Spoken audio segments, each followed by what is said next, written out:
அலி போன்ற அரசாங்கம் வேண்டும் என்று இவர்கள் நினைக்கின்றார்களா? அப்படிப்பட்ட சிகண்டி போன்ற பிரதமர் வேண்டும் என்று இவர்கள் நினைக்கின்றார்களா?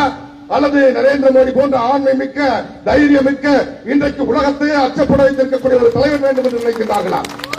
இவர்கள் இந்த நாட்டிலே ஒரு பிரதமர் ஸ்திரத்தன்மை மிக்க தைரியம் மிக்க பிரதமர் இருக்கக்கூடாது என்று நினைக்கின்றார்கள். இந்த நாடு வளர்ச்சி அடையக்கூடாது என்று நினைக்கின்றார்கள். எதற்காக காஷ்மீரில் தாக்குதல் நடத்தினார்கள்? பகல்காமில் நடத்தப்பட்ட தாக்குதல் எதற்காக?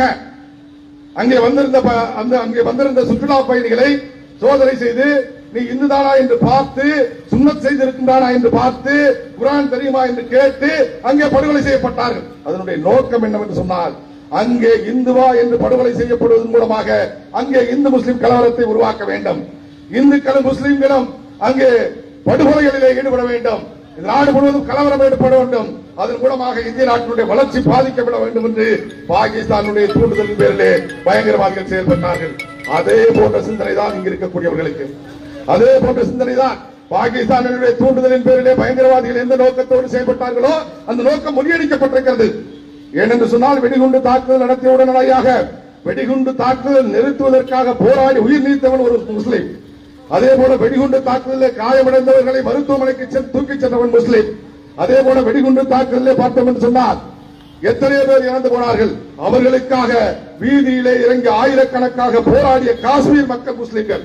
ஒரு காலத்திலே இந்திய நாட்டை வெறுத்த, பாகிஸ்தானுக்கு ஆதரவாக இருந்த, பயங்கரவாதிகளை கைது செய்ய செல்லக்கூடிய ராணுவ வீரர்களை கல்லறிந்து கொன்ற காஷ்மீரை சேர்ந்த மக்கள் இன்றைக்கு பயங்கரவாதிகள் ஒழிக்கப்பட வேண்டும், பாகிஸ்தான் ஒழிக்கப்பட வேண்டும் என்பதற்காக வீதியிலே இறங்கி போராடி கொண்டிருக்கின்றார்கள்.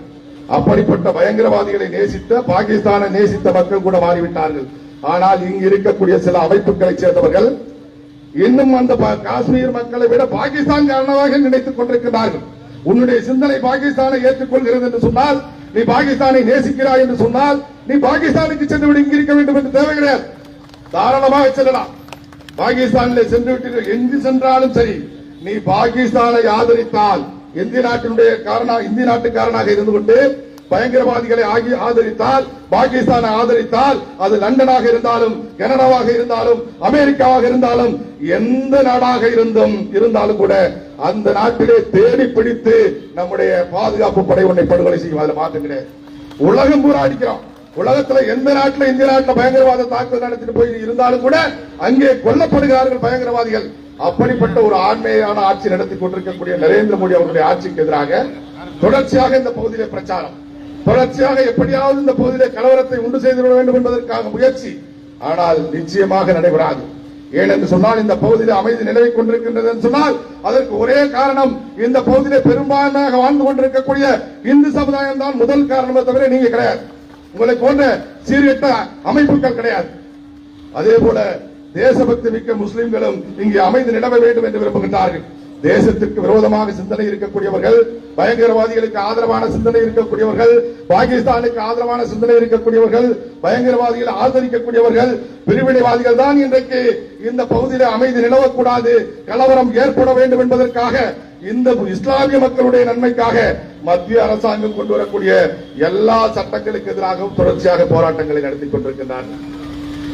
இத்தனை ஆண்டு காலமாக நாமும் பொறுத்திருந்தோம். காவல்துறை, இங்க இருக்கக்கூடிய இந்த மாவட்டத்தில் இருக்கக்கூடிய காவல்துறை எந்த காவல்துறையாக இருந்தாலும் சரிதான், பல ஆண்டு காலமாக நாம் பார்த்துக் கொண்டிருக்கின்றோம். யார் வேண்டுமானாலும் போராட்டம் நடத்தலாம்.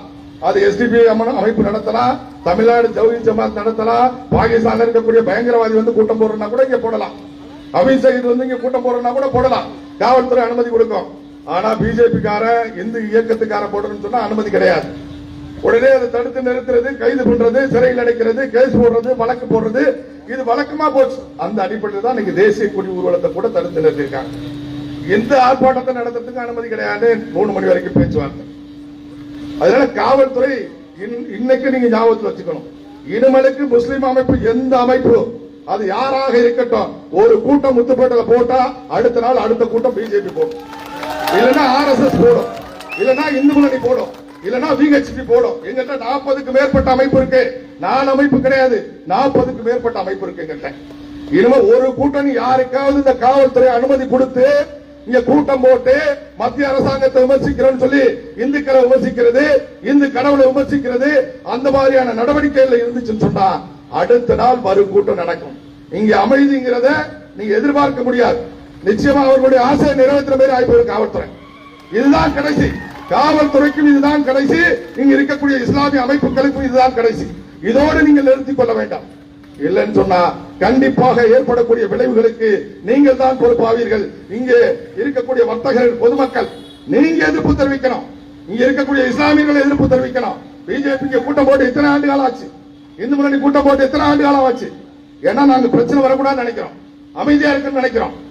ஆனா தொடர்ச்சியா 6 மாசத்துக்கு ஒரு கூட்டம், 3 மாசத்துக்கு ஒரு கூட்டம் போடுறப்ப எல்லாம் பேசுறது, மத்திய அரசாங்கத்தை பேசுறது, மத்திய அரசாங்கத்துடைய மக்கள் திட்டங்களை பேசுறது, இந்துக்களுக்கு எதிராக பேசுறது, விநாயகர் ஊர்வலத்துக்கு எதிராக பேசுறது, இதை தொடர்ச்சியா இந்த அமைப்புகள் பண்ணிட்டு இருக்கு, காவல்துறை பார்த்துட்டு இருக்கு.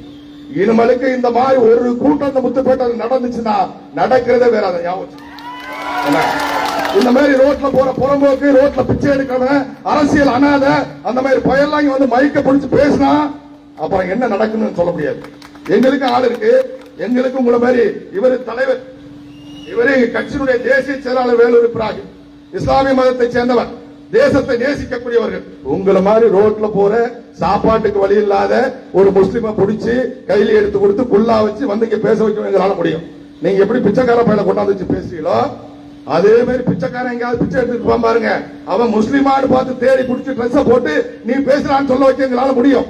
அதனால இத்தோட தயவு செஞ்சு இந்த பகுதியில் அமைதி இருக்கணும், கலவரம் ஏற்படக்கூடாது, வன்முறை ஏற்படக்கூடாது, வர்த்தகர்களுக்கு எந்த பாதிப்பும் வரக்கூடாது, இங்க இருக்கக்கூடிய இஸ்லாமியர்களும் இந்துக்களும் ஒற்றுமையா இருக்கணும் அப்படின்னு நினைச்சா வர்த்தகர்களும் யாருக்கும் கூட்டம் நடத்துறதுக்கு அனுமதி கொடுக்க கூடாதுங்கிறத வலியுறுத்தணும். இங்க இருக்கக்கூடிய இஸ்லாமியர்கள் வலியுறுத்தணும். இல்லைன்னு சொன்னா நிச்சயமா பதிலுக்கு பதில் உண்டு, வினைக்கு எதிர்வினை உண்டு, தொடர்ச்சியாக நடக்கும், மாற்றம் கிடையாது. நீ பேசினா நீ நான் பேசுவேன், நீ அடிச்சா நான் அடிப்பேன், நீ கூட்டம் போட்டா நான் கூட்டம் போடுவேன். கண்டிப்பா எந்த மாற்றம் கிடையாது. அதனால காவல்துறை ஏதோ பிஜேபி காரன் இந்து முன்னணிக்காரன் சொன்னா அப்படியே அமைதியா போயிருவான், சாம்பார் ஆயிட்டாங்க நினைச்சிட்டு கூடாது. என்ன காவல்துறை வந்து ரொம்ப இடம் கொடுத்து போச்சு உங்களுக்கு. முத்துப்பேட்டையில ஒரு காலத்துல பாருங்க கட்சி தான் எப்படி இருந்தோம், இந்து இயக்கங்கள் எப்படி இருந்துச்சு. இன்னைக்கு பார்த்தா பிஜேபி ரொம்ப கேவலம். எங்க ஒன்றிய தலைவரை பார்த்தா வா போன்னு கூப்பிடுறது காவல்துறையில இருக்கக்கூடிய அதிகாரிகள். எங்க மாவட்ட பொறுப்பாளரை பார்த்தா வா போன்னு கூப்பிடுறது. அதிமுக ஒன்றிய செயலர் வா போன்னு கூப்பிட்டுருவீங்களா? திமுக ஒன்றிய செயலர் நீங்க வா போன்னு கூப்பிட்டுருவீங்களா? எங்களுடைய கட்சிக்கார ஸ்டேஷனுக்கு வந்தா மதிக்கிறது இல்ல, மற்ற கட்சிக்காரன் வந்தா சேர போட்டு உட்கார வச்சு பேசுறது. கட்சி நிர்வாகிகளுக்கு உரிய மரியாதையை காவல்துறை கொடுத்தாங்க. அது நீ எந்த கட்சியா இருந்தாலும் சரி, அது விடுதலை சிறுத்தையா இருந்தாலும் சரி, ஒரு கட்சியில ஒன்றிய செயலாளர் இருக்கிறான், ஒன்றிய தலைவர் இருக்கிறான்னு சொன்னா அவனுக்கு மரியாதை கொடுக்கணும். நீங்க எப்படிப்பட்ட அதிகாரியா வேணாலும் இருங்க, யாரு நீங்க யாரு வா போட்டு பேசுறதுக்கு, மிரட்டத்துக்கு நீங்க யாரு? தொடர்ச்சியாக நடந்துட்டு இருக்கு புதுப்பேட்டையில. தயவு செஞ்சு இதோட காவல்துறையை நிறுத்திக்கணும், இந்த இஸ்லாமிய அமைப்புகளும் நிறுத்திக்கணும்னு கேட்டுக்கிறேன். நன்றி.